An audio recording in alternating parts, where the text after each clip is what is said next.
All right, man. What a long season. The Indiana Fever season has officially ended. Tough loss to the Connecticut Sun. A lot of stuff definitely to go over from the loss. Things I want to mention prior to getting into some of the stuff. I saw some comments on the Dijonai Carrington stuff. I did not see the last angle until after it was posted, but this the angle. See how her hand went right. Look at that. Look at that thing. I did not see that angle until after I posted. And to be honest with you guys, after looking at that particular angle, I know Caitlin said different in her stuff. That looked intentional, bro. Your hand would like go like this. It wouldn't go like this and poke. Intentional and may have not been. I just like from in my opinion, if I had to take a guess, I'm not saying it was. That play looked intentional. I mean, Caitlin had some plays, but that particular play, that could have ended a lot worse. That could have really messed up Caitlin's eye. Like that was a dangerous play. Getting into the stuff, man, there's so much to cover. Shout out to Caitlin Clark for an unreal rookie season. WNBA record for most assists in a season. Record for most threes made by a rookie. Fastest player to 500 points and 200 assists. Helped lead Fever to first playoff appearance since 2016. They really had a shot to win and blew it. I know the game was kind of up and down, but they just in the fourth and especially I really think it started in the third, but really in the fourth quarter, everything just fell apart and they had so many opportunities to win that game, just blew it. This was the fan that Caitlin got into it with. I'm gonna play it.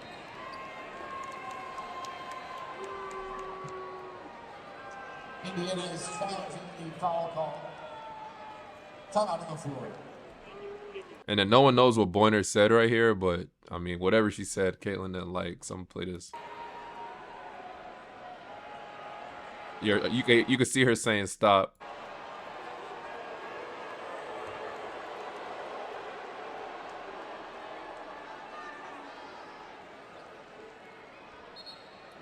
She wasn't trying to hear all that shit. It's Caitlin Clark's post-game comments. They asked her about what she's gonna do during the offseason. Decision.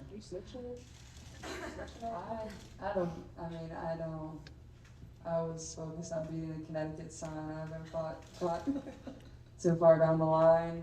I don't know what I'm going to do tomorrow. I don't know what I'm going to do the next day. So maybe play some golf. I think that's what I'm going to do until it gets too cold in Indiana. So I got that. I'll become a professional golfer. Not so much, babe. Wait, keep it basketball. This is a comment Caitlin made prior to the game that I'm going to play before I get into the other stuff. It was my first time outside in 5 days yesterday, I realized, so that probably wasn't too healthy, but whatever. I went to Mystic, Connecticut, with parents last night. It's a very cute little town. You see the aquarium and all that? I didn't, but I know that's a big thing. Went to some cute Italian restaurant, so that was good. It was good to get outside and get some fresh air and see some grass, you know. But you don't realize, like, when you leave your hotel room, and obviously we walked the back way to practice, so, like, you're never outside, you're never smelling fresh air, so probably should have done that a little earlier, but glad I did yesterday. But yeah, I think our team's made light of the situation, and obviously this isn't an ideal spot, not much around other than a casino and some shops, but we've had a lot of fun together, and honestly, the organization has put together some fun events for us that we've got to share as a team too, so that's been a lot of fun. With the season officially being over, a lot of people have been saying that the viewership is going to drop drastically, and I couldn't agree more. I think we're about to see one of the biggest drops in viewership in sports history. Not necessarily that people aren't going to watch the W. It's just going to go from like how the numbers are to, I think it's just going to go back to how it's always been, which is still an improvement. But it's just going to be a big drop because the person who's bringing in a majority of it is not playing anymore for the next like 200 days. So this is the highest viewership numbers for the entire season. You see it's the All-Star game versus Team USA. You can see it right here. Fever versus Sky. Sky versus Fever. Like, do y'all notice a pattern? Every single game has the Fever except like starting from right here. Like every single game has the Indiana Fever. Majority of your big games come from the Fever, primarily Caitlin. Now you guys have to figure out how you're gonna maintain that, or at least keep something that's, you know, appealing. That's gonna be tough. I'm interested to see. I'm down a bit with anybody that we're about to see a massive drop, and the fact that it happened so early in the playoffs, like they still got the semifinals. The season's officially over, so now we're about to see. Aliyah Boston talked about the Fever's growth this season. I'm gonna play the clip. I think when you look at basketball as a whole and when you look at where you start to where you are now, like, it's about stepping stones, and I think go for it. And I'm excited for what the future holds because we won 13 my first season, now 20 this year. Like, we're on the rise, and I think it's important to keep that as the focus because obviously you're not just going to come in and win a championship. There's so many franchises here that had to build. They had number one picks after number one picks after number one picks, and then they won championships. And I think everyone is just so in the rush for a ring in this moment. And obviously we would all love that because that's what everyone competes for every single day, especially just being a competitor. But I think just looking at where we are, we're in the right steps. Topic of discussion has been Alyssa Thomas post-game comments. So this is a full statement that was posted, and it says, here's Alyssa Thomas' statement post-game on the abuse that Suns players and players around the league have been subjected to over the course of the season and during this series. It's worth reading a full. Stephanie White, speaking on it as well, will add her comments below. So this is what she had to say. She said, I think in my 11-year career, I've never experienced the racial comments like from the Indiana Fever fan base. It's unacceptable, honestly, and there's no place for it. We've been professional throughout the whole entire thing, but I've never been called the things that I've been called on social media, and there's no place for it. Basketball's headed in a great direction. We don't want fans that are going to degrade us and call us racial things. We already see what's happening in the world and what we have to deal with in that aspect. Come to play basketball for our job, and it's fun, but we don't want to go to work every day and have social media blown up over things like that. It's uncalled for, and something needs to be done. Rather it's them checking their fans or the lead. There's no time for it anymore. Truthfully, with her statement, she's right. There's no room for racism in anything. As far as social media, here's the thing. The truth is you can't control it. I don't think all Indiana Fever fans are racist. You can't stop somebody from putting out bad shit on social media. That's what people were saying when they said they don't feel like WNBA players are ready for the popularity that Caitlyn is bringing to the league. The only thing you can do is not pay attention to it, because that's part of it. It was Stephanie White talking about it. I'm going to play the clip from her. Unacceptable, to be quite honest. I think the thing that frustrates me the most is that, and is that we, I say we because, I work in television as well. But we in the media have to do a better job of not allowing trolls in social media to become the story. And I feel like we have allowed trolls in social media to frame the narrative of what the story is. And it's unacceptable. It's unacceptable. And we have to do a better job. I realize that everybody's job is predicated on what's read, what's clicked on, what's whatever, what's watched. I understand that. But I also feel like we have a responsibility to be better when it comes to what we're representing, when it comes to, I don't want to say protecting because these women don't need protected, but when it comes to making sure that the narrative is about what we do. And it's not about who's being attacked, how they're being attacked, and we make that newsworthy. I applaud our team for maintaining their professionalism. Not just our team, it's a lot of teams in our league. It's a lot of athletes, not just in our league, who get attacked like this. And so I applaud the professionalism. We continue to encourage them to silence the noise, control what they can control. I don't go on social media for that reason, and it's protecting my peace. But I also realize that that's a privilege for me.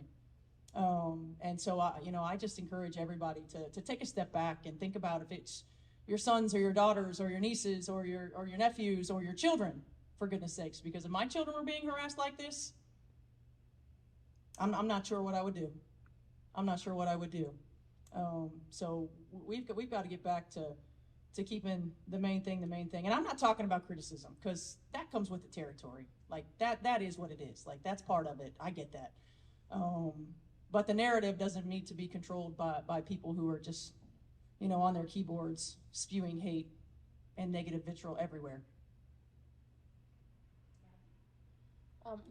What she's saying is true. I agree with everything she's saying, but realistically, that's just not going to happen. Like you can't, like I just said before, you can't control what people say. You cannot get, no matter what you do, right out. You could do every statement. You could you could talk. They can go talk to the lead and do whatever they want. You can't control what people say. And as far as media narratives, media is always going to go with what gets them the most clicks, what makes them the most money. So if that's what's getting them the most money, that's what they're going to cover. That's going to be the headline. That's what it is. So essentially, the only thing Alyssa Thomas or any player could really do is just stay off social media and not worry about it. It's all you can do, because it's not going to end. And we can have all the discussions we want. We just got to be real about this shit. There's nothing you can do to stop that. You can't tell how you going to explain to millions of people, yo, y'all need to stop doing whatever. You can. It's going to happen. So as players, you have to do what she also said. Just stay off social media. That's all you can do. This is what Christie Sides had to say. I'm going to play the clip. Reflected on the season a little bit, just of, the start and how proud I was of them for their growth. Just getting, our goal was to make the playoffs, and, we achieved that. So started there. But just proud of the adversity that these guys went through. Just the expectations that were insane for us to start this season, and what people thought we should be doing, and just the, just the outside noise that these guys had to endure from game one till now. It's a lot of hurtful, hateful speech out there that's happening, and it's unacceptable. It's unacceptable for any of these guys. This is basketball, and this is their job, and they're doing the best they can. And when it gets personal, to me, that is just when, there's no reason for it. And these guys have to listen and watch that. Social media is their life. That's just what they do. And they have to read and see these things constantly. And just all of the stories that are made up, just of what people see or think they see. I was given a technical because I said F you to the officials. False. So it's just this new world that we're in, and it is just not acceptable when it gets personal for these guys to have to deal with that. So they handled it and kept showing up and kept coming in our locker room and kept finding ways to get better, and we freaking played it in the playoffs after we started 1-8, and that is an incredible story to talk about. Regardless of anything, man, this girl had a historic fucking season. I've had so much fun covering, primarily the Fever, Caitlin, this season. I'm going to continue, of course. I got you guys. If anything hot comes, best believe I got a video for y'all. I'll drop vids every day, all types of stuff, y'all. If you subbed, you already know. So it's only right to end the vid. We gotta watch her highlights one more time. Last time for the next 200 days. Let's check out the highlights. But great season. Whatever goes on, I will keep you guys posted. Let me know your thoughts on everything that was said. Play these highlights, and as always, it's your boy. Right, and that can discourage Alyssa Thomas from making some of her great passes. No one picks up Clark, who cans the three. Flag down by Clark, wants to run, that's why. Mitchell, short. Another rebound for Clark, already her fourth. Clark zipping up the floor, Mitchell's three is good, and at Caitlin Clark. Clark dumps it down, lays it in. First. Good looks, though. They're getting good looks. Clark connects on a bomb. Point Connecticut lead. Here's Clark looking to take Burton. Clark inside, banks it on Connecticut players, but Nelson Adota couldn't finish that one. Here's Clark through the lane. Clark able to serve it in. Clark lobbing it beautifully to Boston. Whenever Indiana hits a big bucket, she responds. Clark banks it in. 13 rebounds now for Boston. Here's Clark into the paint, able to finish to shoot. Clark around the screen, bounces to Boston beautifully for the finish. Her first board since the first quarter. Here's Clark through the lane, lays it in. Clark gets Burton on her hip, separates, and knocks. Plus 15 off the bench for Connecticut. As Burton gets inside of Clark, and Clark comes over the reject. Dive inside, Clark off the steal. They get ahead to Mitchell, turns on the burners and serves it in. On the floor tonight. Clark separating. That's a tough mid-range bump. Here's Clark working behind Boston. Clark for the lead.